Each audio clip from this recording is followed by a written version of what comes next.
उदाहरण यहां का तो नहीं है, उदाहरण अन्यत्र का है।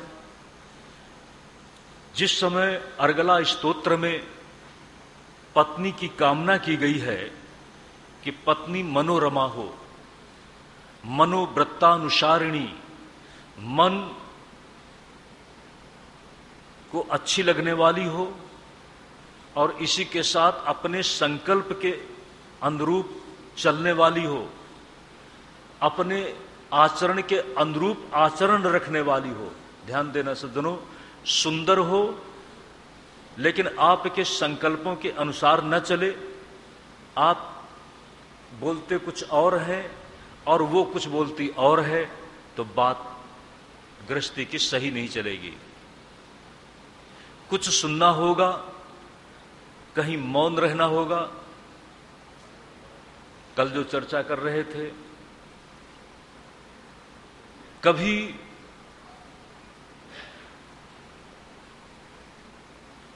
अनुराग का एक पक्ष है और अनुराग के साथ है व्यवहार का दूसरा पक्ष। व्यवहार की प्रयोग भूमि में व्यवहार बहुत कठोर होता है। उस कठोरता में अगर प्रेम की व्यवस्था है तो वह कठोरता भी अपने आप में व्यवस्था में सहायक बन जाता है। लेकिन शासन यदि प्रेम न हो तो शासन चुभने लगता है। ध्यान दे सज्जनों, एक व्यक्ति जब अपने घर से बाहर अराजकता को देखकर दंड का प्रयोग करता है, दंड का विधान देखना चाहता है, तो वहां पर मन अलग होता है।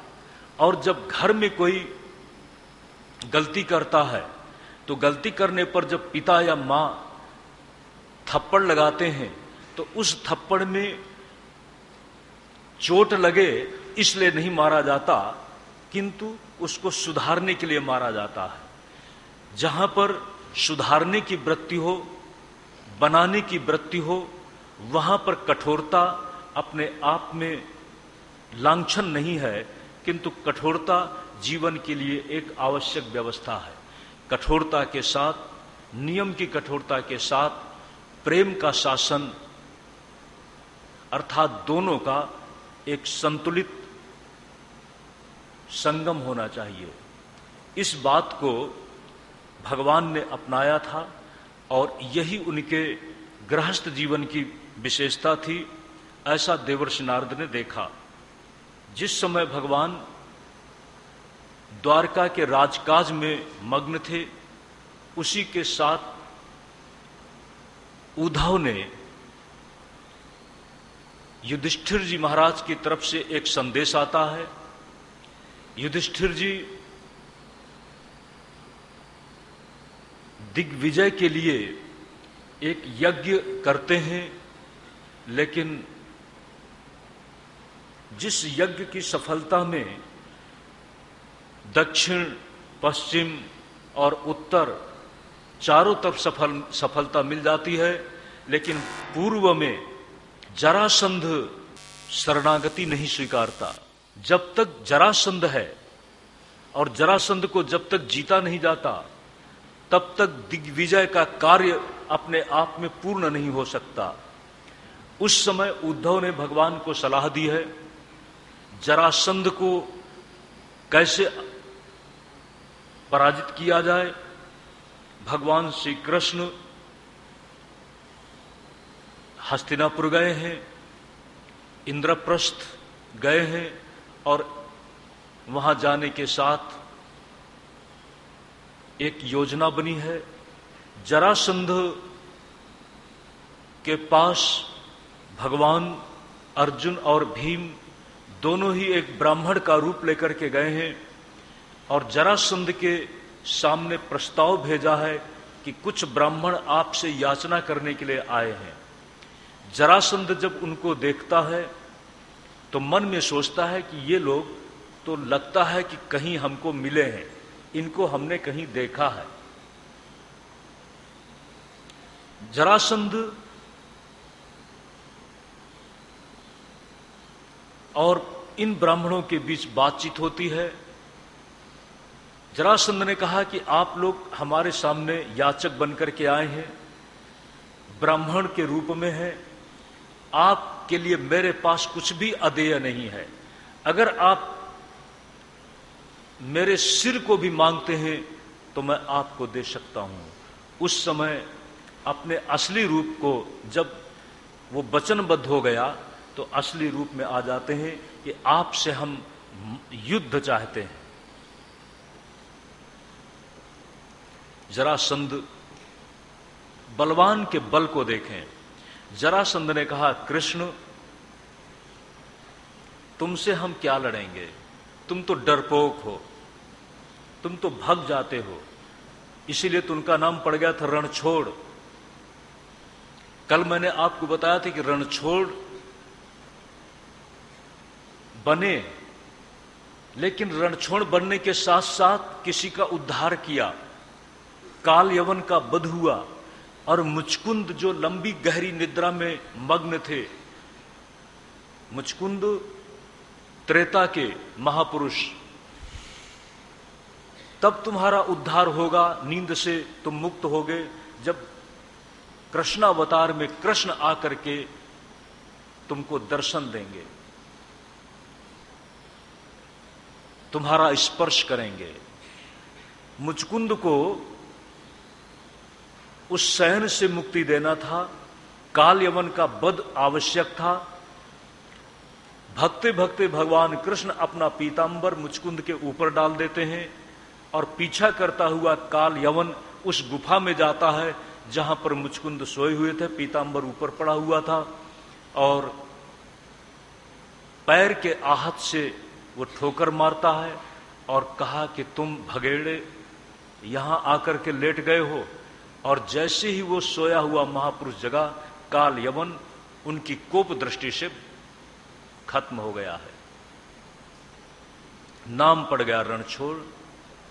भगवान की बाही जो गतिविधि है उससे उनको नहीं जाना जा सकता है। बाहर से वो क्या दिखते हैं और अंदर वह क्या है, इस बात को तो वही समझ सकते हैं। जरासंध ने कहा कि कृष्ण तुमसे तो मैं लड़ना नहीं चाहता, क्योंकि आप युद्ध भीरू हैं। अरे उससे हम क्या लड़ें? अर्जुन हमारे समान बलवान नहीं है। हां, अगर मुझसे कोई लड़ सकता है तो भीम से मैं लड़ूंगा। मुझे लगता है कि कम से कम भीम मेरे बाहुबल का मुकाबला कर सकते हैं। भीम ने कहा, बहुत अच्छी बात। दोनों के बीच में मल्ल युद्ध होता है। जरासंध ने कहा कि देखो ये गदाएं रखी हैं, आपको जो गदा पसंद हो वो ले लो। एक गदा जरासंध ने भीम को दिया है और दोनों के बीच में गदा युद्ध होता है। बहुत लंबे समय तक युद्ध चला है, करीब 21 दिन। लेकिन जरासंध के साथ युद्ध करते करते भीम थक जाते हैं। भीम ने कहा कि अब तो मुझसे लड़ा नहीं जाता है। उस समय भगवान ने कहा है कि कोई बात नहीं, अब तुम्हारे युद्ध का अंत होने वाला है, जैसा मैं संकेत करूं वैसा तुम करना। जिस समय मल्ल युद्ध चल रहा है, भीम बिल्कुल थक गए हैं। भगवान ने एक तिनका उठाया है और उसको फाड़ करके बताया। उसके मर्म को भीम ने समझा। जरासंध को जमीन पर पटकने के बाद एक पैर अपने पैर से दबाया और दूसरे पैर को पकड़ करके खींचा, और इसी के साथ जरासंध का शरीर फट जाता है। बात यह है, 2 टुकड़े में ही जरासंध का जन्म हुआ था। जरा नाम की राक्षसी ने दोनों को जोड़ दिया था। इसके कारण, जरा के जोड़ने के कारण उसका नाम जरासंध पड़ गया था। आपको पता है, जरासंध की ही दो बेटियां थीं, अस्ति और प्राप्ति। उन अस्ति और प्राप्ति का विवाह जरासंध ने कंस के साथ में किया था। कंस तो वो बेटियां तो हो गई विधवा, इसलिए जरासंध को कृष्ण तो जन्म से ही दुश्मन मानता था। लेकिन आज उस संपूर्ण दुश्मनावट का अंत हो जाता है। जरासंध की मृत्यु के बाद युधिष्ठिर का जो चल रहा है यज्ञ, और यज्ञ की समाप्ति के साथ प्रश्न है कि प्रथम व्यक्ति के रूप में किसको सम्मान दिया जाए। प्रथम व्यक्ति के रूप में सम्माननीय अगर कोई है तो ये तो भगवान कृष्ण ही हैं, लेकिन शिशुपाल को ये स्वीकार नहीं है। शिशुपाल ने भगवान को गालियां दी है। आपको पता है, भगवान ने कहा कोई बात नहीं, शिशुपाल को भगवान ने गाली नहीं दी। यही भगवान की भगवत्ता है। हम अपने स्वभाव से चलित न हो। अगर हम महात्मा हैं, अगर हम सज्जन हैं, तो हमारी सज्जनता का प्रयोग कब होगा? जब हमारे सामने दुर्जन अपनी दुर्जनता का प्रयोग करता चला जा रहा हो और तब भी हमारी सज्जनता चलित न हो, हमारी जबान विकृत न हो, हम अपने व्यवहार में अपने आप को स्थिर बनाए रख सकें, शिष्टाचार की, सज्जनता की भूमि में हम अपने आप को खरे उतार सकें, तभी हम सज्जन हैं। और अगर दुर्जनता की दुर्जनता ने हमको भी वैसा ही बना दिया तो फिर हमारी सज्जनता, कितनी सीमा तक सज्जनता है, ये बड़ा प्रश्न है। भगवान ने शिशुपाल की बातों का प्रतिकार नहीं किया। करीब उसने 100 गालियां दी है और भगवान ने कहा था इस सीमा के बाद जब तुम क्रॉस कर जाओगे तो फिर मैं कदम उठाऊंगा। बाद में भगवान ने अपने सुदर्शन चक्र का प्रयोग किया है और शिशुपाल से निकली हुई ज्योति कहते हैं भगवान में ही समा गई है। ये शिशुपाल जो आपने पहले सनक सनंदन सनातन सनत कुमार को जो भगवान से मिलने के लिए बैकुंठ जाते हैं, 6 ड्योढ़ी पार कर सके थे और आगे बढ़ना था। जय विजय ने आकर के रास्ता रोक दिया। जय विजय ये कह सकते थे कि ठहरो, हम थोड़ा अंदर सूचना देते हैं और आपको बताते हैं, लेकिन जय विजय ने वहां पर अशिष्ट व्यवहार किया। सीधा डंडा सामने लगा दिया, डंडे का आगे नहीं जा सकते। देख लेना चाहिए कि कैसे व्यक्ति हैं। उसमें जय विजय चूक जाता है और जय विजय को सनक सनंदन सनातन सनत कुमार के द्वारा जो शाप मिला है, 3 जन्म तक आसुरी कक्षा में जन्म लेने के लिए, पहले जन्म में हिरण्यकशिप और हिरण्याक्ष, दूसरे जन्म में रावण और कुंभकर्ण, तीसरे जन्म में शिशुपाल और दंतवक्त्र। शिशुपाल का यहां पर वध होता है।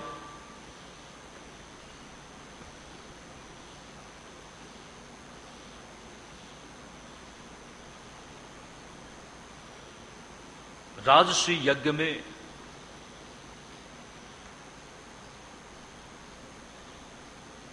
दुर्योधन का अपमान, मैं के द्वारा जो बनाया गया राजमहल है, दुर्योधन जब उसमें आता है, शामिल होता है, तो जहां से चल रहा है उसे भ्रम हो गया मैं कि माया से, रचना कौशल से इतनी सुंदर इमारत बनाई गई है कि उसे भ्रम हो गया। जब वो चल रहा है तो उसे ये नहीं समझ में आया कि ये पानी है कि ये जमीन है। उसने पानी समझा, और पानी समझने के कारण कहते हैं वो पानी से भीग न जाए, बचाने के लिए कपड़े उठाए, और इसी के साथ संतुलन बिगड़ा और वो लड़खड़ाया है। भीम ने मजाक किया, कहते हैं द्रौपदी ने भी मजाक भरे शब्द प्रयोग किए।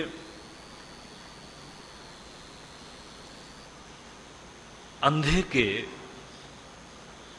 बेटे भी अंधे ही होंगे। सज्जनों, यही वाक्य था जिस वाक्य को दुर्योधन तब तक अपने अंदर बिठाए रखा जब द्रौपदी को निर्वस्त्र किए जाने की घोषणा दुर्योधन ने की। युधिष्ठिर महाराज द्रौपदी को भी जुए में हार गए। जब द्रौपदी को भी जुए में हार गए तो भरी सभा में दुर्योधन की प्रेरणा से दुशासन द्रौपदी को निर्वस्त्र करने का बल प्रयोग किया। मानो दुर्योधन बता रहा है कि अंधे के बेटे तो अंधे ही होते हैं, फिर आपको किस तरह का शर्म संकोच, अंधे के सामने क्या क्या सोचना है। सज्जनों, कभी कभी गलत को भी गलत बताएं, लेकिन इतने ज्यादा शब्द गलत ना हो जाएं जिन शब्दों को भुलाया ना जा सके। किसी गलत करते हुए व्यक्ति को कहा जा सकता है कि थोड़ा इसमें गलती शायद हो रही है। सज्जनों, कभी कभी अपने शब्द ही बहुत बड़ी विडंबना को आमंत्रित कर देते हैं, एक विपत्ति का आधार बन जाते हैं। द्रौपदी के वे शब्द ही महाभारत के उस लांछनपूर्ण घटना का आधार बन जाते हैं। लेकिन सज्जनों, यही मानना होगा कि नियति की व्यवस्था में वह सब कुछ निश्चित है। आदमी की मति भ्रष्ट हो जाती है। समय हो रहा है, अपनी बात को भी पूरा करना है। फिर भी एक बात आपको मैं बोल रहा हूं, आप लोगों के अंदर प्रश्न पैदा होगा। सीता जी मानवीय लीला में जब पंचवटी में उस स्वर्णिम मृग को देखती हैं, स्वर्णिम मृग को देखती हैं और उन्होंने इच्छा की मृग चर्म की, स्वर्णिम मृग को पाने की। प्रश्न है कि स्वर्णिम मृग कैसे मिलता? स्वर्णिम मृग को जब तक